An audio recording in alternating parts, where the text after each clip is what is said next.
Hi, and welcome back to the Nature and Wildlife Discovery Center. Again, I'm Diana, and it's Weekend Raptor Talk day number 2 here at our facility. And with me today is Lurch, our resident turkey vulture. He's quite a popular member of our staff, and lots of people are familiar with him.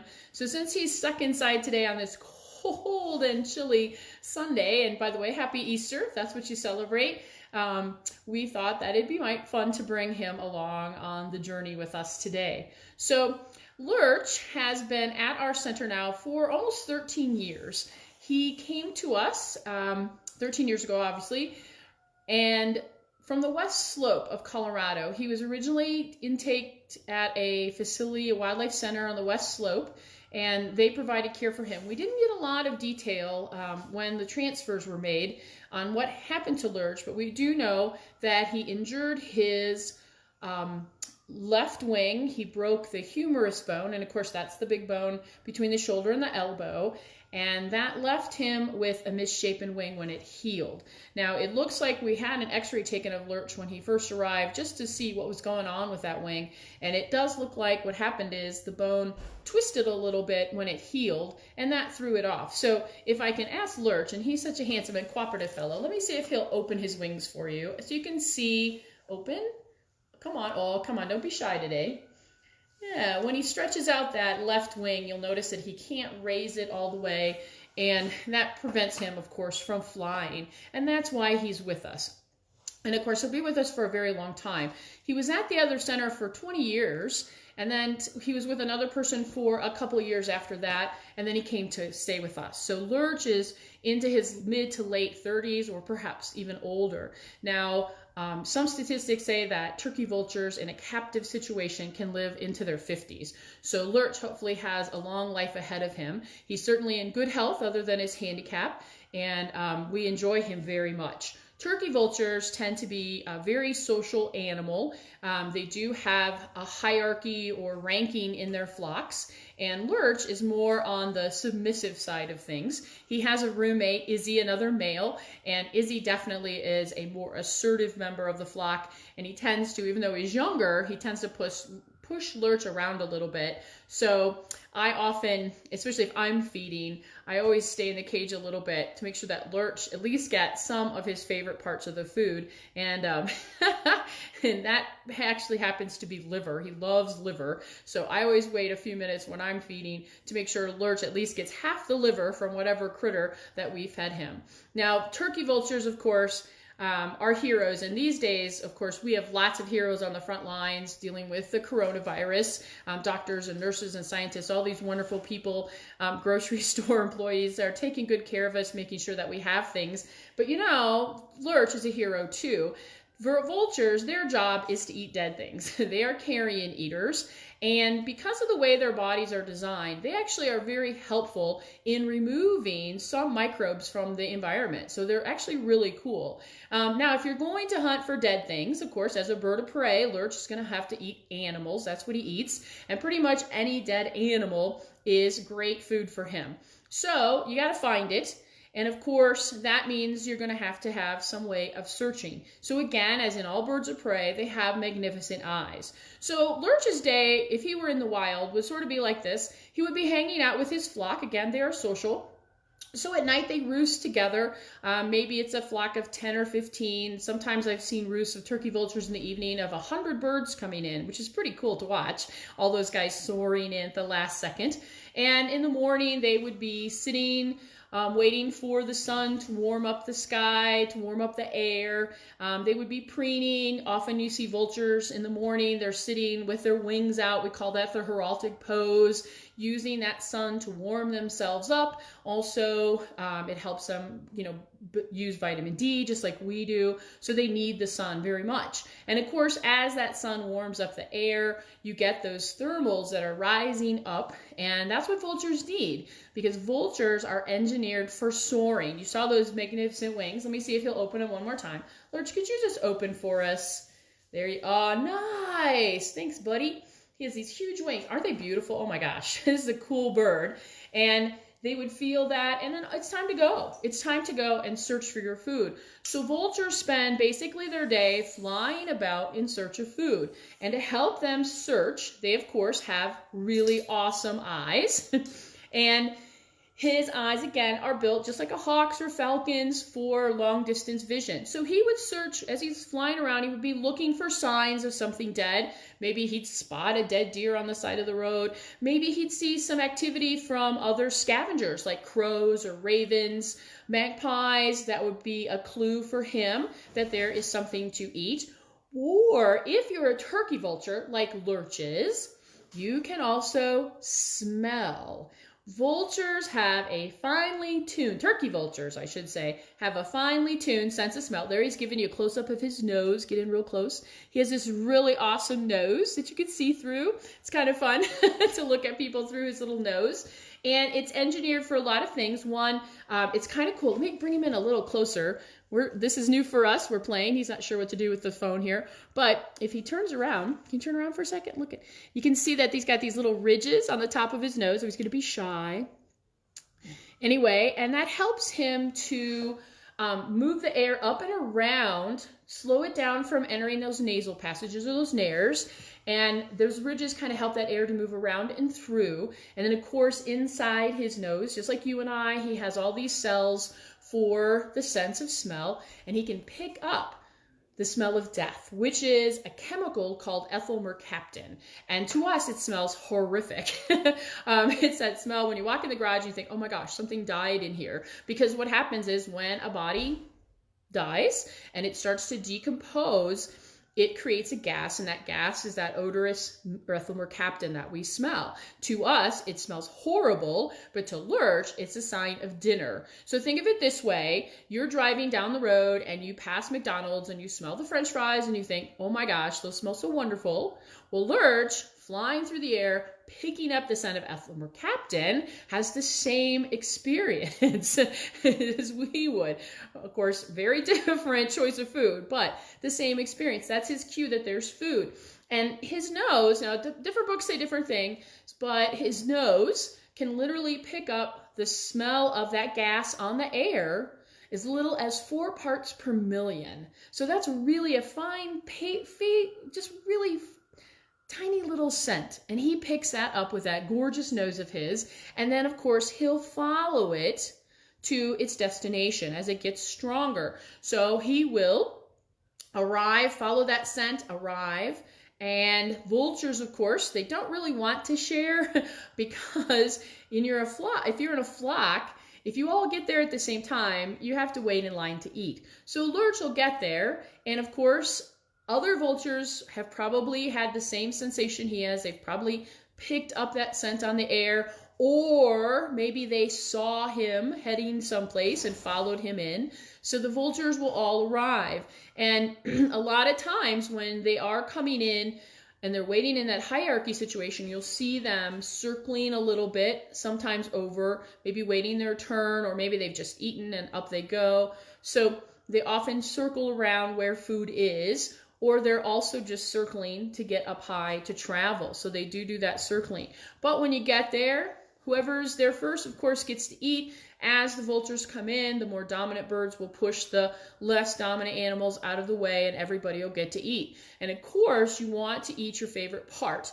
So Lurch, of course, just like all birds of prey, is going to use his hook-shaped beak to help him rip his favorite food out. Now, sometimes it's a problem for the vultures because if it's an animal like a deer or an elk, they can't actually tear through that animal's hide. So they do depend on other scavengers, maybe a bear or a fox or a coyote, a lion, ripping that deer up a little bit for them to get into. But if they can get into the body cavity, that's generally the first place they go because their favorite part is the organs. Those rich, really nutritious organs is what they're going for. So imagine if you spent your day feasting on your favorite food, and that food happened to be inside a body cavity. So you literally would put your head inside to rip out a piece of liver or heart. Just imagine if you did that all day, what your hair would look like. Oh my gosh, it would be disgusting and very difficult to keep clean. So over time, you might, like many vultures, get a buzz cut.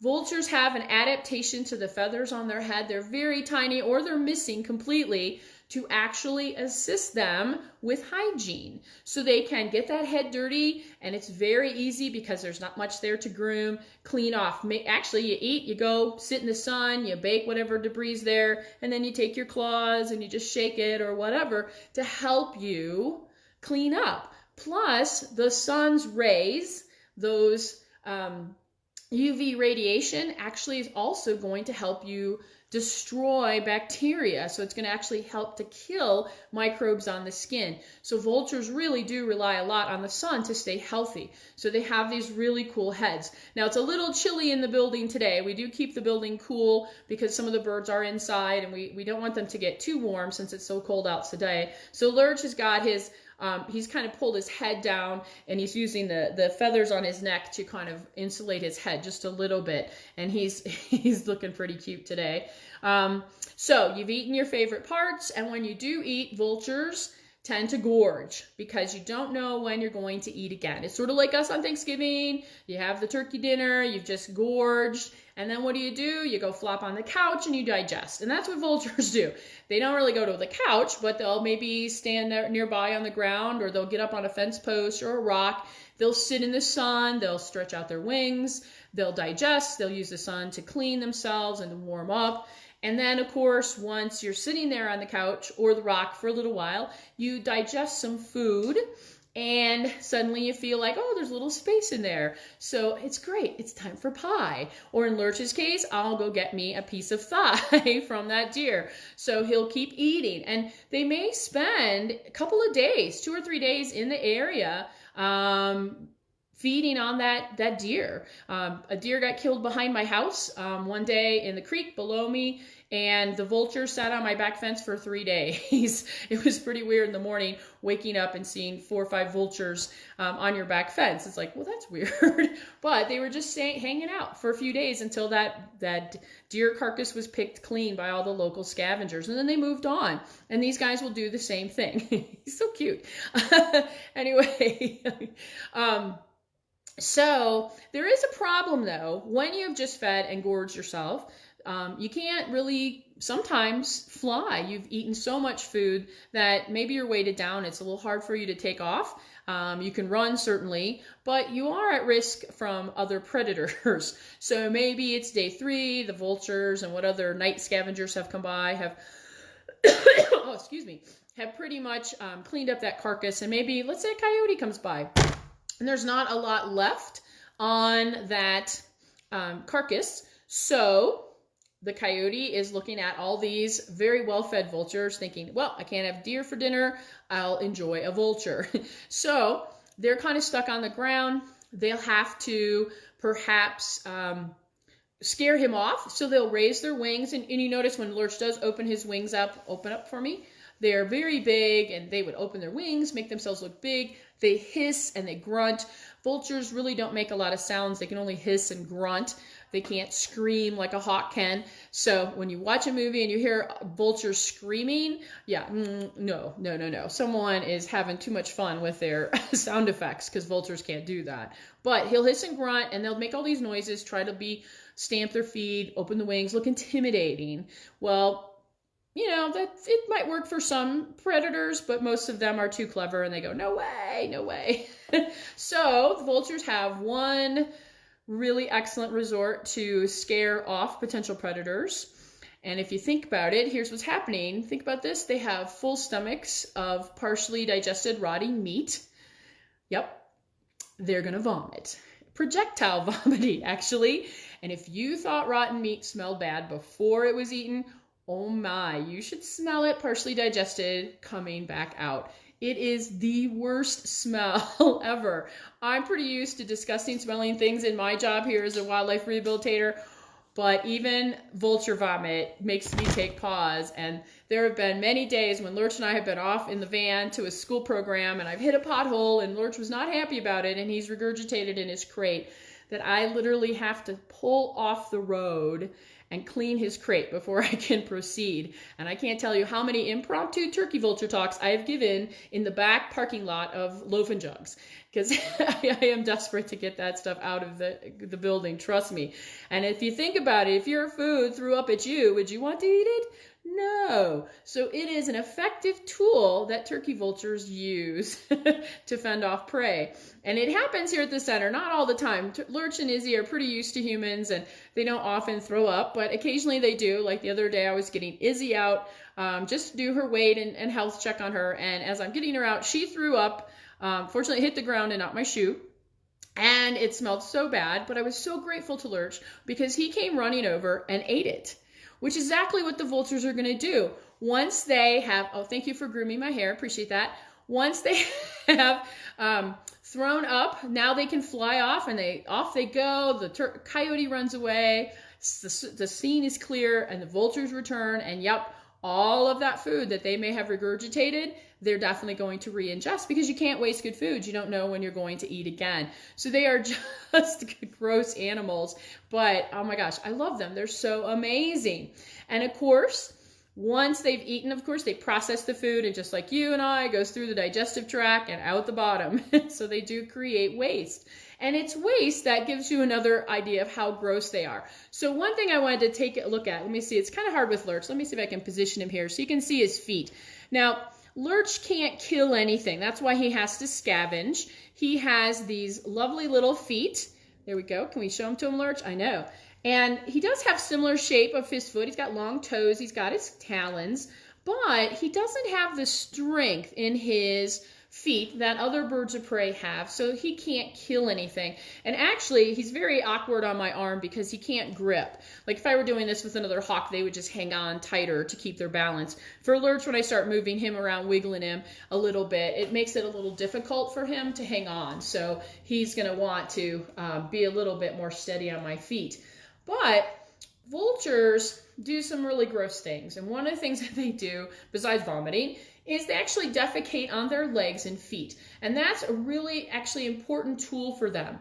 When we talk about Lurch and what he does all day, he's walking around on dead things, and you can just imagine the amount of microbes that he's picking up. So let's say, for example, Lurch has found a rabbit, a cottontail, and that rabbit died from a bacterial infection called tularemia. And you may have heard of that. It's a pretty common thing in rabbits, and actually it can be very serious if you and I were to pick it up. If we were to pick up a dead rabbit that had tularemia, we had a cut or something in our hand, that bacteria get in our body, excuse me, it could make us very ill. But it's different for Lurch. When he eats a prey item like that, he actually can destroy the microbes that you and I can't. And that's because he's hot. Not just hot looking, because he is cute, but he's hot. His body temperature runs right around 102 to 104 degrees. If you and I were that hot all the time, we of course would be incredibly ill, because that's what our body's response is to an invading microbe. We raise our temperatures to kill it. Well, his body's doing that naturally. So when he does intake a microbe, he might, just the body temperature, kill it. Also, in his digestive system, his stomach acids are very powerful, much stronger than yours and mine. So he can actually break down a lot of microbes through the digestive tract. And then, of course, once they leave the stomach and the acids there, it goes into the intestines. And I was just reading this really awesome article about vultures, flora and fauna of their intestines. And they actually, in their intestinal tract, have a flesh-eating bacteria in there. Ooh, that's creepy, but he does. So if it gets past the heat, gets past the stomach, and it's still around in there, he can help kill things with that flesh-eating bacteria, also helping him to digest the meat and things that he's eaten. So he's just got all these things going around to help him destroy microbes that could be very harmful to you and I. So hopefully, maybe he'll be a battle for us in future virus outbreaks, or preventing them in areas where vultures, unfortunately, are not treated well. They're thriving in our country, but in other parts of the world, vultures are not doing well at all. Many species are endangered, and they're persecuted. but they're finding that in areas where the vultures have been removed or their populations are very tiny, they have a lot of issues with other scavengers like domestic cats and dogs going feral, taking over that role, and then they're seeing rabies and distemper and things like that in those feral populations affecting humans as well. So in some places they're trying to reintroduce vultures and encourage them to come back and protecting their habitats, which is really good news.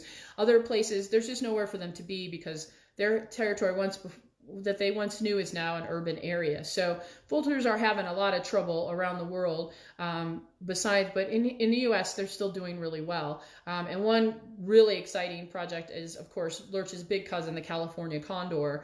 It's so exciting to see that animal. I don't know how well it'll come back, but to know that there's over 200 and some of them back in the wild and they are breeding in the wild is very, very exciting to see. So they're just these amazing, amazing creatures. And just charming. If you'd asked me 30 some years ago when I started wildlife rehabilitation with birds of prey, if I could ever love a vulture, I would have told you they are disgusting. I want nothing to do with them. But today, oh my gosh, I love this guy. He's such a charming bird. He's so fun. Obviously, he's a fan and staff favorite, and he goes everywhere with us. So we adore Lurch very, very much, and he's just so cute. How could you not love that face? He's one of the best ambassadors for turkey vultures that I have ever met, and he's just a special guy. So Lurch and I are going to enjoy this day. Lurchy is inside for the day. He's a little spoiled, so on cold, chilly days, he gets to be inside. But we wanted to update you a little bit on what's happening at the Raptor Center. We got a few new birds in this week. We've admitted a Cooper's hawk from the Pueblo area that has broken its ulna bone. It looks to be, the bone is lined up pretty nice. We've got it immobilized and healing. It'll probably go for an x-ray tomorrow or Tuesday. We also got in yesterday a red-tailed hawk from Calhan that has had a massive head trauma. He's looking a little bit better today. We have him on medication and, of course, fluids, keeping him warm. So we'll cross our fingers for him. And then the most exciting news, which is kind of appropriate for Easter Sunday morning, is a month ago we got in a pair of great horned owl eggs from a nest that was unfortunately unintentionally disturbed, and they had to pull the eggs, sadly. So they brought them to us, and we did put them in the incubator, and this morning one of the eggs has started to crack. So it'll be a couple of days. It takes them a day or two to chip their way around and get themselves out of the egg. But it looks like we're going to be very busy for the next 10 days or so with hatchling great horned owls. Once they get to be about 8 days old or 10, depending on the weather, they'll move out to the outdoors with one of our educational birds, Aggie, who serves as also our foster mom in the summer months, and she'll take over the job with the hatchlings if they survive. So we still have to get them out of the egg. Now they have to get out of the egg on their own. We can't help them because if they can't get out of the egg, they can't survive. So we'll all be very patiently waiting to make sure that they're strong and healthy enough to get themselves out of the egg. But I will share some pictures. I'll do a post probably tomorrow or Tuesday and on Facebook of some pictures and stuff of the birds that are here at the center. Well, Lurch and I, thank you guys so much for tuning in this morning. We're so excited to be visiting with you. Certainly, again, we have that physical distancing going on, but we're so happy that we can be part of your social scene, connect with you socially, and let you know that we're still here and doing our job at the Nature and Wildlife Discovery Center. My eyes aren't too black, so I think I'm getting enough sleep, even though I'm here every day. We'll look forward to seeing you. We hope that you'll be safe and well. Enjoy your Easter holiday, if that's what you're doing today, or just enjoy your Sunday on the couch watching movies, whatever it is that you're going to do to enjoy yourself. Thank you guys so much, and we'll post during the week some things, and then we'll see you next weekend live again until we can have you here in person. So you guys have a good day. Thanks so much.